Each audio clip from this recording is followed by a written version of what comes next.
Assalamualaikum warahmatullahi wabarakatuh. Saya Muhammad Rizky, mahasiswa Fakultas Ilmu Sosial dan Ilmu Pemerintahan, program studi Ilmu Politik. Saya akan menjelaskan tentang materi-materi yang sudah dikasih beberapa bulan yang lalu. Negara konfederasi adalah negara yang terdiri dari persatuan negara-negara yang berdaulat. Tujuannya adalah untuk mempertahankan kedaulatan dalam negara konfederasi.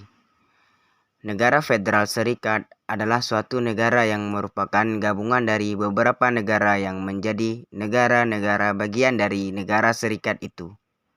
Sosialisme dalam serangkaian sistem ekonomi dan sosial yang ditandai dengan kepemilikan sosial atas alat-alat produksi dan manajemen mandiri pekerja, serta teori-teori dan gerakan politik yang terkait dengannya.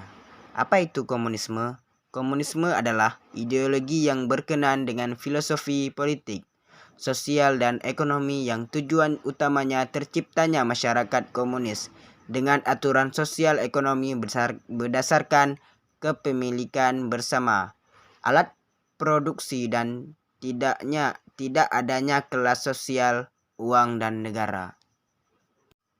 Marxisme adalah ideologi yang menentang penindasan manusia atas manusia dan bangsa atas bangsa. Ideologi ini dikembangkan oleh Presiden pertama Negara Republik Indonesia Soekarno dari pemikiran Marxisme yang diterapkan sesuai natur dan kultur Indonesia. Siapakah Tan Malaka?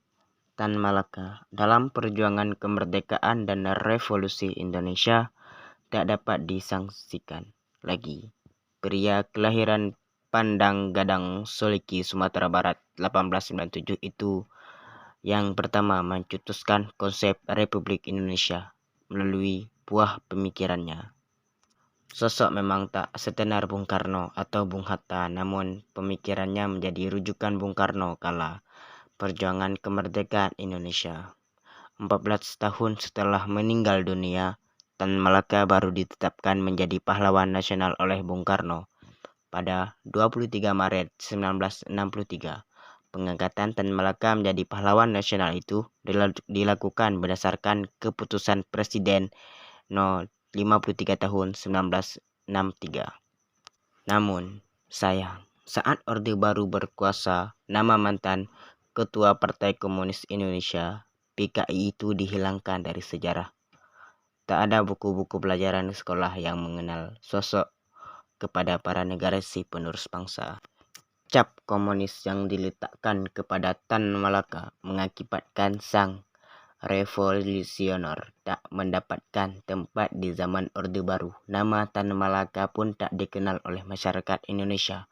Setelah Soeharto lengser dan zaman berganti menjadi reformasi, barulah sosok Tan Malaka kembali muncul. Tulisan dan buku-buku soal Tan Malaka kembali bermunculan. Wakil Ketua DPR Fadlizon menilai sosok Tan Malaka haruslah secara utuh, tak boleh sepotong-potong. Sebab Tan Malaka menurut Fadlizon adalah manusia multidimensi. Dia itu manusia multidimensi, kata Fadlizon, yang dikenal konsep pada sejarah. Ini usai diskusi publik pemikiran dan perjuangan Tan Malaka di Gedung Nusantara. Menurut banyak pemikiran, Tan Malaka yang justru ditantang dan dimusuhi oleh para elit PKI bahkan sejak tahun 1927. Tan Malaka dicap pengkhianat karena mendirikan Partai Republik Indonesia. Karena itu, di mata menurut Hegel, Fadlizon, negara merupakan sesungguhnya adalah seorang kekuasaannya melampaui hak-hak individu itu sendiri. Menurut Hegel, negara termasuk suatu proses dalam perkembangan ide mutlak yang ditandai adanya perkembangan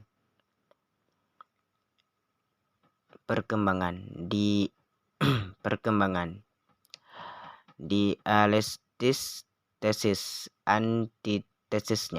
antitesisnya kemudian melahirkan sintesis. Berbeda dengan John Locke maupun kalangan Marxis yang melihat negara sebagai alat kekuasaan. Hegel justru berpendapat bahwa negara itu bukan alat, melainkan tujuan itu sendiri. Dalam logika Hegel, rakyat harus menjadi abdi negara untuk kebaikan dan kesejahteraan masyarakat itu sendiri. Dalam konsep negara, negara adalah kesatuan masyarakat yang tersusun secara integral. Masyarakat merupakan kesatuan organis. Sekian dari saya. Apabila ada kesalahan, saya minta maaf. Assalamualaikum warahmatullahi wabarakatuh.